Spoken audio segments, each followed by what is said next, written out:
정말 터질 게 터져버렸습니다. 와, 이게 이런 일이 저에게 생길 줄이야. 그동안에 원룸을 한 10년 가까이 운영하면서 층간소음 문제에 대해서 한두 번 정도 있었나? 저에게 그렇게까지 층간소음 문제에 관련돼서 큰 문제가 없었는데 최근에 이 층간소음 관련된 문제가 건물에서 발생을 해버렸습니다. 이 사건 개요를 짧게 한번 말씀드리면, 쉽게 말하면 아래층에 있는 분이 위에 있는 분 때문에 시끄럽다는 얘기잖아요. 그래서 밑에 사시는 분, 임차인 분 한 분이 연락이 오신 거죠, 저에게.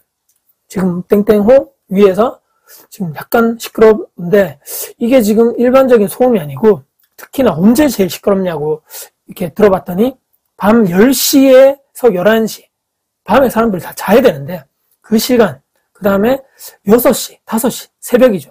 다음날 6시, 4시, 요때 이른 새벽부터 이른 아침까지 그 시간에 내 바로 위에 있는 사람이 정말 시끄럽다, 집에서. 이거 어떻게 좀 해줄 수 없냐? 이 얘기를 듣고 제가 그 위에 있는 사시는 분에게 바로, 왜냐면 이 층간소음 때문에 정말 고통인 거죠, 그 받는 사람들. 그래서 올라가서 그 며칠 뒤에 얘기를 하는 거죠. 밑에 있는 분이 이런 거니 때문에 시끄럽고, 특히나 아니 밤 늦게 뭐 하시냐, 또 아침 새벽에 뭐 하시냐. 그때 가서, 왜냐면 그분의 생활 패턴, 거기 원룸에 사시는 생활 패턴을 제가 일일이 모든 걸 다 컨트롤하고 간섭할 수 없는데, 이분은 밤늦게 일을 하러 가시는 분이고 새벽에 퇴근하신 분인 거죠. 그래서 남들 다 잘 때 일을 하시고 남들 쉴 때 낮에 집에 있고, 근데 이제 밤 10시, 11시에 출근을 하면서 다른 사람들 누워서 자야 되는데, 특히 밑에 있는 분이 출근할 때 그 준비 때문에 시끄럽고, 특히나 끝나고 집에 들어갈 때 새벽에 가서 씻고 거기서 왔다 갔다 막 발망치 있죠, 툭툭툭툭 하면서, 그것 때문에 이 밑에 있는 분들이 정말 시끄러운 거죠, 밑에 사시는 분. 그래서 좀 조심 좀 해달라 부탁 좀 드리면서, 그때 제가 검색을 해보니까 층간소음 방지 그 슬리퍼, 이마타기 두꺼운 그 슬리퍼가 팔더라고요. 그래서 그거를 하나 사서 드리면서 부탁을 하면서, 밑에 있는 분 너무 힘들어합니다, 좀 제발 좀 부탁드리겠습니다, 이렇게 마무리를 해야 되는 거죠.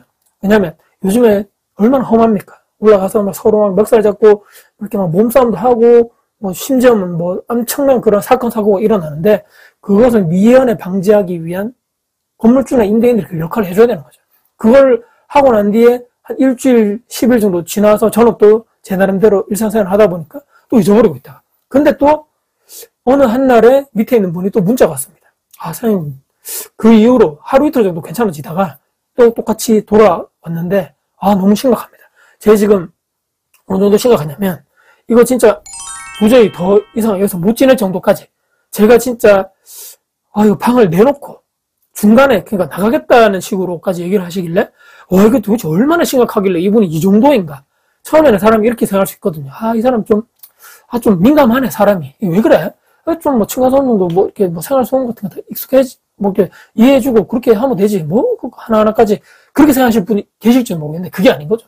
받는 입장은 절대 아닙니다. 그것까지 이렇게 막 느낀다는데, 그거를 어떻게 다 이해를 하고, 어떻게 그 사람만 예민하다는 식으로 이렇게 해버리면 안 된다는 거죠. 그래서 이걸 어떻게 할까 고민을 하다가 제 머릿속에 순간적으로 탁 스치는 그런 아이디어가, 이거는 100번, 1000번 위에 가서 부탁해봤자 절대로 해결이 되지 않을 것 같다고 생각해서 제 나름대로 작전을 짠 거죠. 어떻게 짰냐. 물론 이제 원룸 건물 자체가 층간소음이 좀 약하게, 내구성이 좀 약하게 지어졌고 그런 게 있겠죠. 그래서, 근데 괜찮아졌다가 이게 또 심해졌다 얘기하는 거죠. 또 이분 양쪽에 있는 위아래 사시는 분이 둘 다가 최근에 이사를 와가지고 한 분이 예민해지고, 이게 아닙니다. 이 두 분 다 위에 있는 분은 3년 이상 사셨고, 이분도 1년 넘게 사시다가 최근 한 달 전에 시끄럽다고 하기 때문에 사람이 바뀐 것도 아니거든요. 그래서 이상한 거죠. 그 전에 조용했는데 이분이 어떤 생활 패턴이 문제 때문에 바뀐 것 때문에 시끄러워졌다 하니까, 이거는 직접 위에 분을 경험을 하게 해줘야 되는 거죠. 그래서 작전을 짰습니다. 시간 두 분이 언제 오후 시간에 맞출 수 있는 시간을 딱 세팅을 한 거죠. 저도 그때 매장에 남아있고, 이분도 퇴근해서 집에 오고, 밑에 있는 분, 위에 있는 분 아직 출근하기 전이니까 있으라고 했고, 그래서 부탁을 해서 3자로 만나가지고 테스트를 우리가 해보자. 어떤 테스트냐.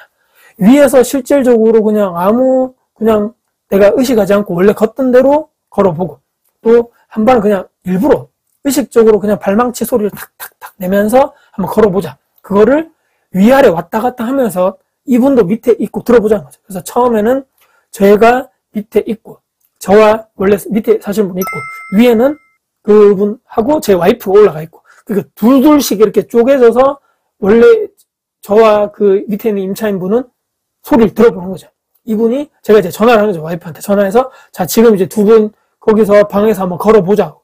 탁탁탁 거는데, 그냥 걸을 때는 그냥 뭐 생활 소음입니다. 생활 소음. 그리고 일부러 발망치 소리를 내서 걸어보라고 하니까 밑에서 소리가 쿵쿵쿵쿵 들리는 거죠. 왜냐면 발 뒤꿈치로 팍팍팍 하니까.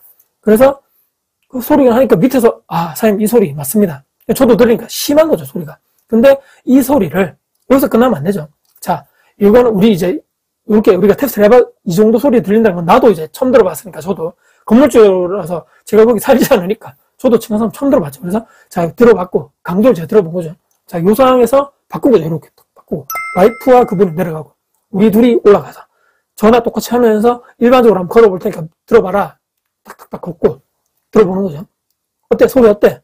어떠신 거 같냐고 물어보라고 했죠. 그분한테. 그 다음에 우리가 일부러 세게 걸어보겠다. 팍팍팍팍 거리는 어때? 소리 들어보시니까 어때요? 아, 소리 크게 들리네요. 이분이 그렇게 얘기하는 거죠. 그렇게 해서 만나서 최종적으로 이제 밑에 집에서 모여서 얘기를 하는 거죠. 자, 이 밑에 분이 어떻게 얘기하냐. 사장님, 저녁이나 낮이나 이렇게 왔다 갔다 하면서 생활 소음 나는 거는 저는 전혀 노 프로블렘. 언제가 문제냐.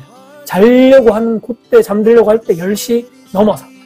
그 다음에 새벽 시간 4시, 5시 이때 잠들어 있는데 올라와서 문 열고 들어와서 이제 발망치 쾅쾅쾅 하고 그런 소리, 또 문 쾅쾅 닫는 소리, 이 소리 때문에 깨기 때문에 다른 거는 낮에는 뭐 초저녁 이런 거 문제 삼을 여는 게 아니고 그냥 합리적인 거죠. 밑에 있는 분도. 그래서 위에 있는 분한테 그렇게 부탁을 하는 겁니다. 다른 분과 제가 얘기한 거죠. 다른 분과 여기 있는 임차인 분은 생활 패턴 자체가 다른 분하고 다르고 그리고 저녁에 출근하고 새벽에 퇴근하니까 다른 거죠. 반대 여기 다른 분들 대부분 사람들 다 낮에 출근했다가 밤에 자야 되는데 시끄럽게 하면 다른 사람 당연히 피해가지고 위에 있는 분이 탕탕하기 때문에 밑에 있는 피해주는 당연한 거다. 그래서 절대로 이 밤에 특히 나가실 때만 조용히 해주시고 들어오실 때도 그때만 조심해주면 된다. 그렇게 얘기를 하면서 마무리를 했고 제가 한층 더 이거는 이렇게 해서는 안 되겠다 싶어서 요즘에 층간 매트 제일 지금 시중에 나는 두꺼운 거 마트에 두꺼운 거 있더라고요. 그거를 그 주방 거실에 그러니까 현관 들어와가지고 그 주방 있는 밑에 바닥에 사이즈 재서 고기 하나 깔고 그 다음에 화장실에서 여기로 방으로 들어갈 때 그때 또 시끄럽다 하더라고요. 그때 왕 탁탁탁 하면서 발망치 소리 난다니까. 왜냐면 밑에 위에 구조가 똑같으니까 거기서 소리 나는 게 맞죠. 그 옆에 방 들어간 입구 거기에 이마하게 크게 해가지고 두꺼운 거 하나 깔고 2개를 제가 사비를 털어서 세팅해주고 정말 부탁드린다고 하면서 제가 90도까지 인사 숙이고 내려왔고 지금 한 10일 정도 지났는데 또 모르는 거죠. 그래서 이렇게 지금 층간소음 관련돼서 임대인 입장에서는 제가 이렇게 해서 한번 사람을 바꿔가지고 역지사지의 심정 아시죠? 들어보시라. 이 소리가 밤에 위에 있는 분이 밑에서 자는데 밤에 또 새벽에 자는데 이 소리 들려봐라. 얼마나 시끄럽겠냐. 하니까 그분도 이해를 하시는 거예요. 내가 그냥 아무 생각 없이 그냥 왔다 갔다 했는데 그냥 뭐 문도 그냥 아무 생각 없이 팍팍 닫고 했는데 좀 조심해야 되겠다라고 이분이 직접 들어보고 느끼셨다. 혹시나 층간소음 때문에 이렇게 문제 있는 건물주분이 계신다면 협의를 하셔가지고 한번 같이 한번 들어보자. 나도 잘할게. 그러니까 이 집주인도 내가 돈 들여가지고 매트 한번 깔아줄게. 한번 해보자. 최선을 다하고 이때 왔다 갔다 위아래로 왔다 갔다 하신 분도 서로 입장에서 한번 좀 생각해 보시고 한번 우리가 또 이렇게 역지사지의 심정으로 상대방의 입장을 한번 생각해 봅시다. 이렇게 좋게 해야지만 이렇게 잘 계속적으로 오래 거주하는 문화가 되겠죠. 그래서 최근에 있었던 층간소음 관련된 문제가 발생했고 제 나름대로 건물주에서 이렇게 해가지고 지금 풀었는데 또 기다려봐야 되겠다. 일단 이런 상황에서는 지금 10일 정도 지난 데는 아직까지는 연락이 없으셔가지고 뭐 상황이 조금 개선된 게 아닌가 생각을 해보게 됐습니다. 층간소음 관련돼서 제가 이렇게 해서 문제가 이렇게 발생됐고 이렇게 해서 해결을 하여 나가고 있는 상황이라고 정리를 해서 구독자님께 한번 말씀드려봤습니다. 오늘 영상 여러분께 도움이 되셨다면 구독, 좋아요, 알람 설정, 댓글 주시고요. 제가 주변 분들께 공유될 가치가 있다라고 생각하시는 분들 널리 공유 부탁드리겠습니다. 여러분들 진심으로 응원하겠습니다. 화이팅입니다.